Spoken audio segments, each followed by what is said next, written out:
옛말에 미꾸라지 한 마리가 온 웅덩이를 흐린다 라는 그런 속담이 있습니다.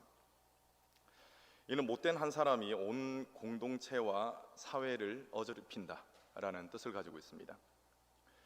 고린도 교회에는 물을 흐리는 미꾸라지와 같은 그런 존재들이 있었습니다. 첫 번째 미꾸라지는 바울을 넘어뜨리기 위해서 고린도 교회 성도들을 미혹했던 바울의 대적들입니다. 그리고 두 번째 미꾸라지는 사실 유무를 확인해 보지도 않은 채 그 선동에 그냥 휩쓸려 버려서 같이 바울을 공격했던 고린도 교회의 교인들이었습니다. 바울은 이미 물이 흐려질 대로 흐려졌던 고린도 교인들로부터 정말 안 좋은 대접을 받았습니다. 마치 원수가 된 것 같은 그런 최악의 대접을 받았습니다. 하지만 바울은 악을 악으로 갚지 않았습니다. 에베소로 돌아가서 그곳에서 고린도 교회를 생각하며 많은 눈물을 흘리면서 편지를 기록하게 됩니다. 자, 4절 말씀 여러분 읽어주시겠습니다.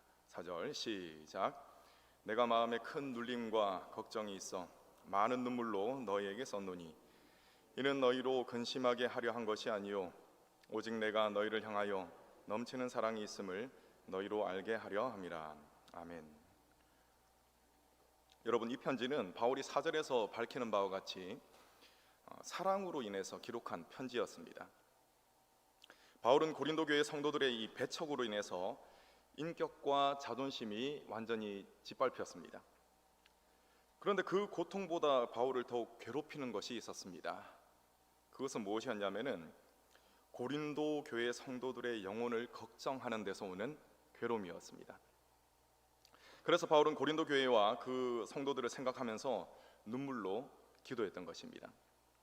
성령께서는 바울에게 감동을 주셨고 성령에 감동된 바울은 붓을 들어서 메시지를 기록했습니다.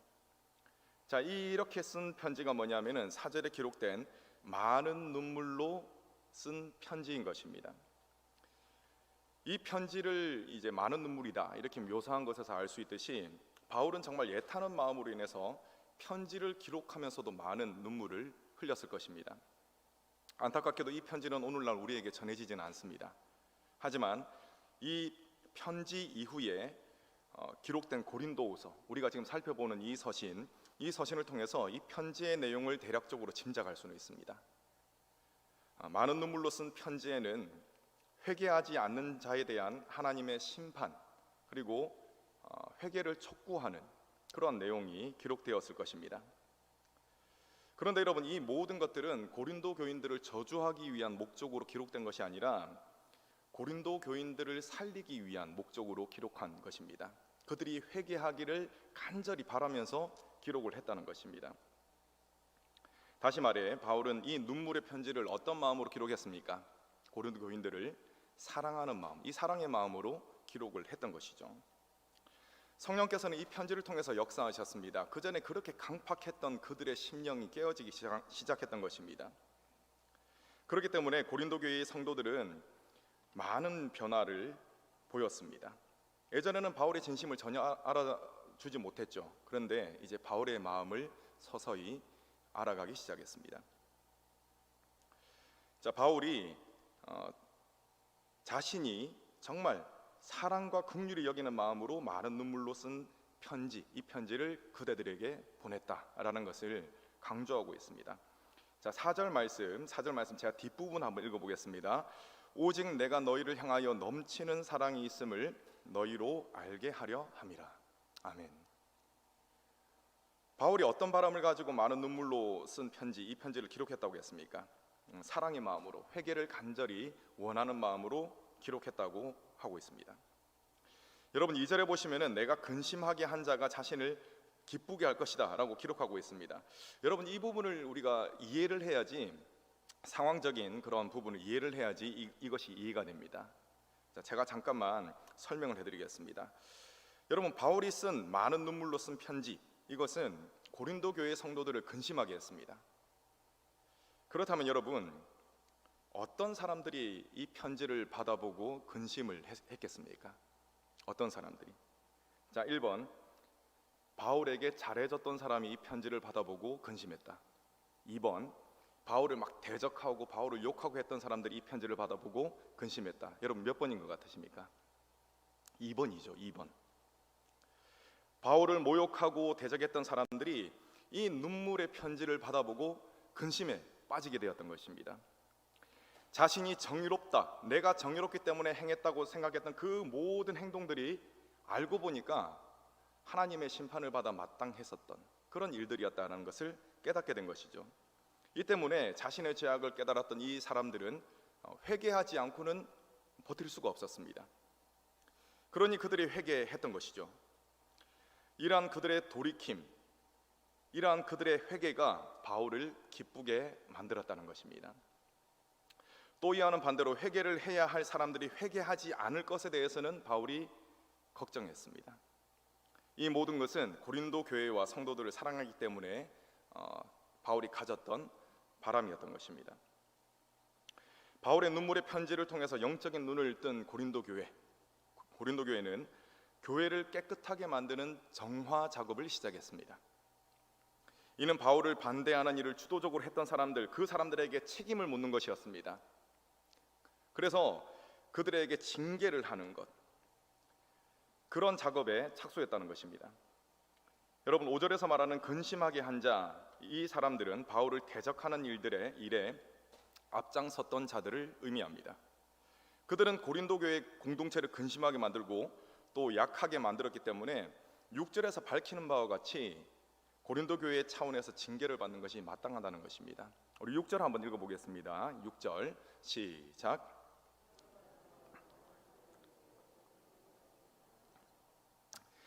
여러분 바울은 분명히 징계를 당하는 것이 마땅하다라고 이야기를 하죠.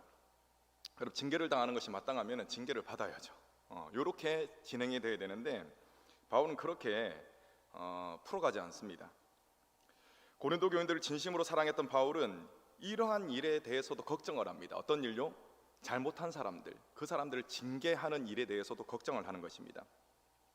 사실 교회를 정화시키는 일은 굉장히 좋은 일이지 않습니까? 정당한 일이지 않습니까? 그렇기 때문에 그냥 가차없이 진행해도 무방할 듯합니다. 하지만 바울은 교회 정화 작업을 가차없이 진행하는 것에 대해서 우려를 하고 있는 것입니다. 바울의 이러한 우려가 5절 중후반부에 잘 나타나 있습니다. 우리 5절 함께 읽습니다. 시작. 근심하게 한 자가 있었을지라도 나를 근심하게 한 것이 아니요 어느 정도 너희 모두를 근심하게 한 것이니 어느 정도로 함은 내가 너무 지나치게 말하지 아니하려 함이라. 아멘. 여러분 성경의 오묘한 점은 읽어도 무슨 말인지 모르겠다 그런 점이 좀 많이 있어요. 좀 이해하시기 쉽도록 설명을 하겠습니다. 여러분 5절 중반부에는 어느 정도 너희 모두를 근심하게 한 것이다 라고 했습니다. 그리고 바울은 이 어느 정도라는 말을 굳이 사용 안 해도 될 법한 이 말 어느 정도라는 말을 굳이 사용했던 목적이 무엇인지를 또 이야기합니다. 바울이 어느 정도라는 말을 사용한 목적은 5절 후반부에 나타나 있습니다. 이 말을 사용한 목적은 지나치게 말하지 않기 위해서라고 했습니다. 여러분 바울은 자신을 대적하는 일에 앞섰던 자들이 교회로부터 심한 징계를 심한 징계를 받는 것을 막기 위해서 이 사람들이 잘못한 것은 어느 정도 잘못한 것입니다. 이렇게 이야기를 한 것입니다. 만약에 그들이 잘못되기를 바랬다면 그들 정말 죽일 사람들이지요 이렇게 이야기를 했을 텐데 바울은 그들을 지금 변호하고 있습니다. 여러분 대개 사람의 감정의 골이 깊어지면 어떻게 이야기합니까? 그 사람에 대해서 상대방의 허물이 있다면 그것을 과장해가지고 전파합니다. 심지어는 없는 일까지 만들어내기도 합니다. 여러분 바울이 당했던 일을 한번 생각해 보시기 바랍니다. 여러분이 만약에 바울이었다면 고린도 교인들, 자신을 공격했었던 고린도 교인들을 생각할 때 감정이 어떻겠습니까? 바울도 사람이지요. 바울도 이 감정이 안 좋았을 것입니다. 그런데 이렇게 고린도 교인들로부터 마음에 큰 상처를 받았던 바울이 지금 어떤 일을 하고 있습니까? 그들의 잘못을 축소시키고 있습니다.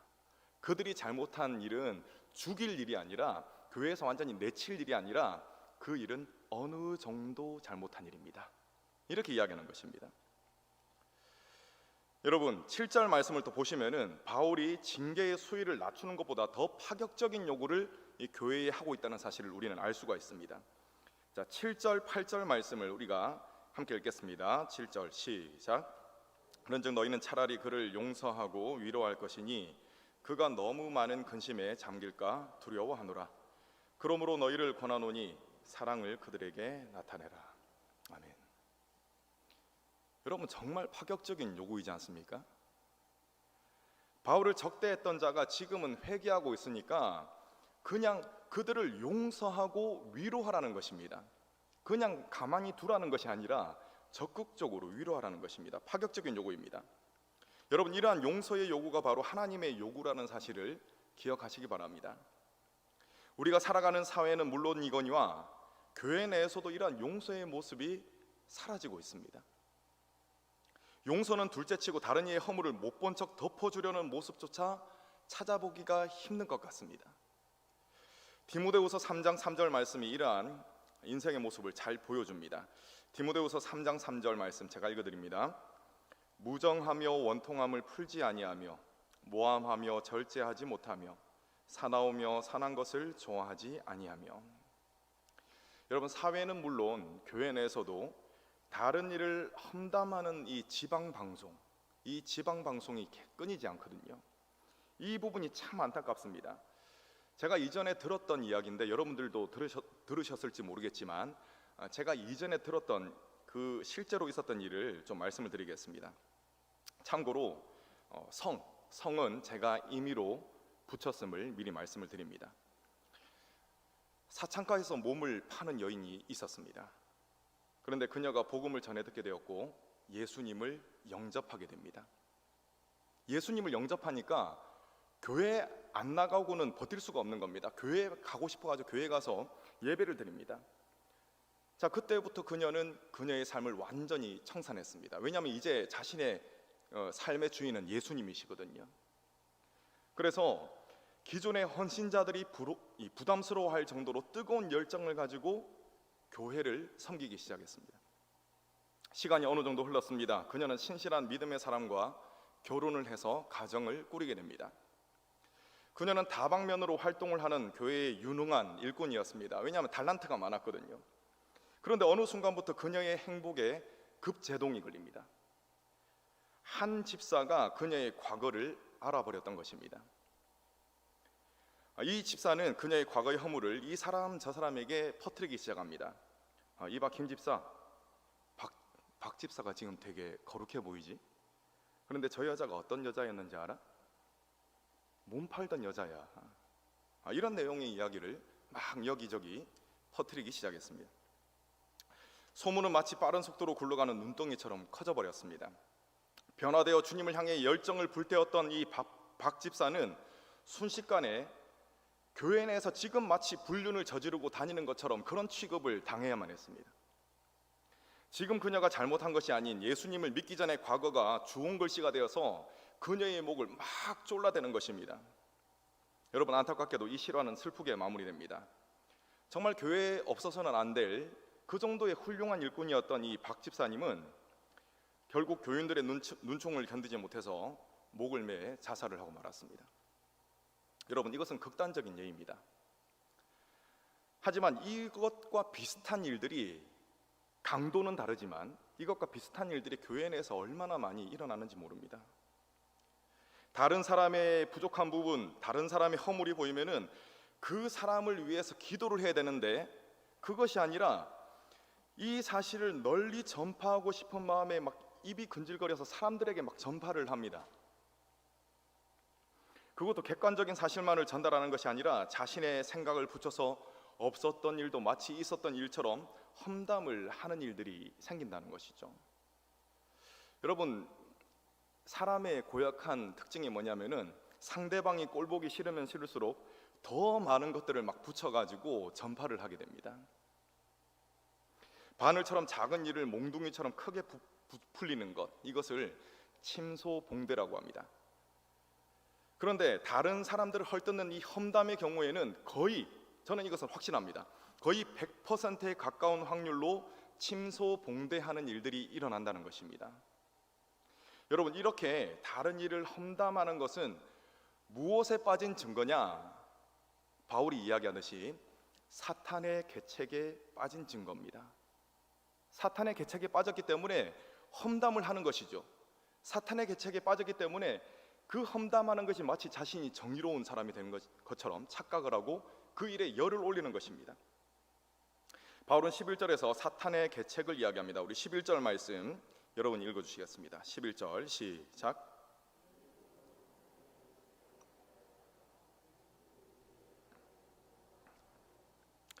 여러분, 사탄의 계책이 무엇입니까? 제가 방금 말씀을 드렸습니다.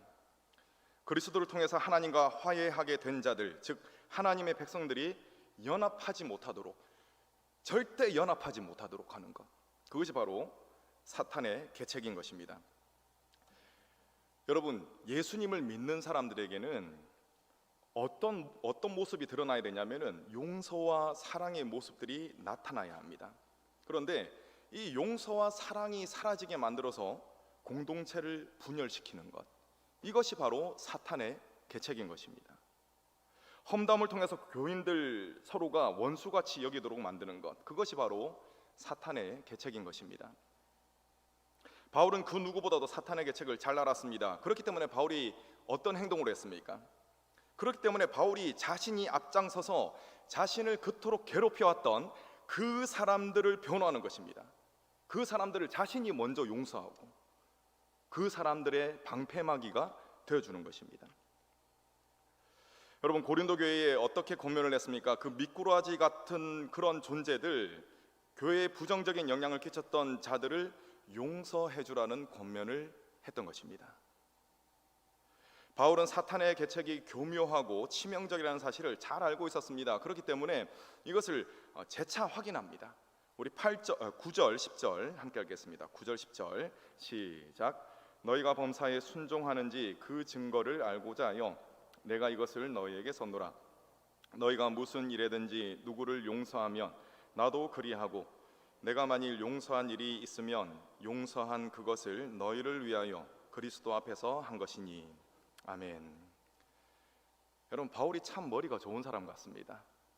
이 고린도 교인들이 이 바울의 권면에 순종하지 않을 수 없도록 지금 만들고 있습니다.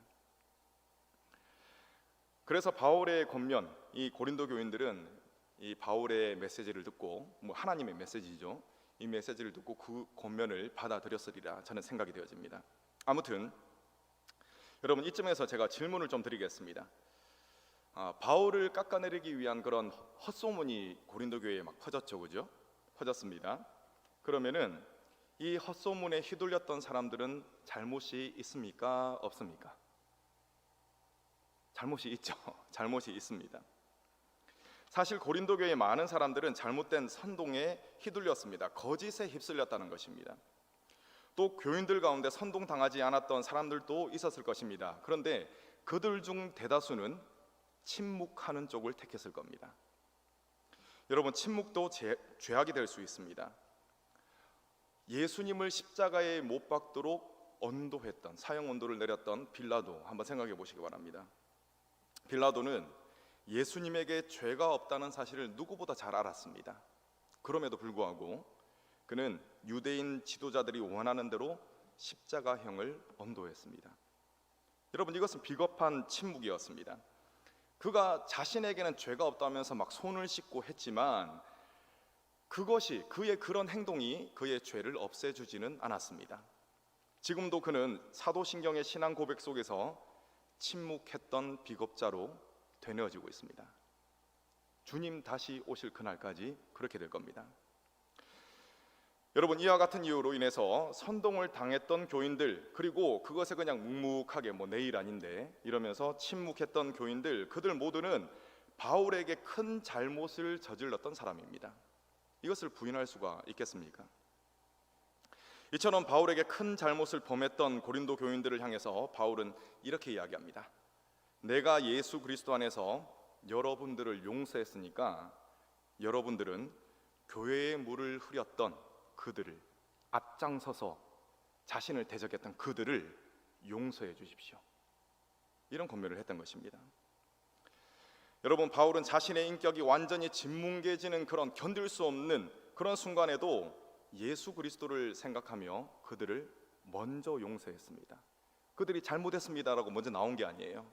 바울이 먼저 용서를 했습니다. 우리 주님께서는 참혹한 십자가 위에서 자신을 십자가에 못 박은 자들을 향해서 이렇게 기도하셨습니다. 아버지, 저들을 사하여 주시옵소서. 저들이 하는 짓을 저들이 알지 못합니다. 이렇게 기도를 했습니다. 여러분, 주님께서는 그들을 용서하신 것입니다. 바울은 이러한 주님의 발자취를 힘써 뒤쫓고 있는 것입니다. 여러분, 우리는 거짓 선동에 휘둘렸고 침묵했던 고린도 공동체와 또 주도적인 역할을 했었던 자들을 용서하는 이 바울의 모습을 통해서 예수님의 모습을 볼 수가 있습니다. 여러분, 저와 여러분에게는 예수님의 모습을 엿볼 수 있는 이러한 용서의 모습이 있는지 한번 생각해 보시기 바랍니다. 여러분들에겐 다른 이들의 허물을 덮어주는 그런 모습이 있습니까? 혹시 다른 이의 허물을 널리 퍼뜨리고자 하는 마음 때문에 지금 막 마음에 충동이 생기지는 않습니까? 여러분, 우리 주님께서 원하시는 것은 너무나 분명합니다. 용서입니다. 용서하고 사랑하는 것입니다. 벌레만도 못한 우리들의 허물을 덮어주시고 또 원수와도 같았던 우리들의 죄를 사하여 주신 예수 그리스도를 깊이 묵상하시기 바랍니다. 이것만큼은 절대 용서할 수 없어 라는 것, 그런 선이 있을 겁니다. 저에게도 분명한 그런 선이 있습니다. 그런데 여러분, 이러한 한계선을 그리스도의 보혈로 지우시기를 바랍니다. 저와 여러분들을 통해서 우리 공동체에 사랑과 용서가 풍성해지를 간절히 축원합니다. 기도하겠습니다.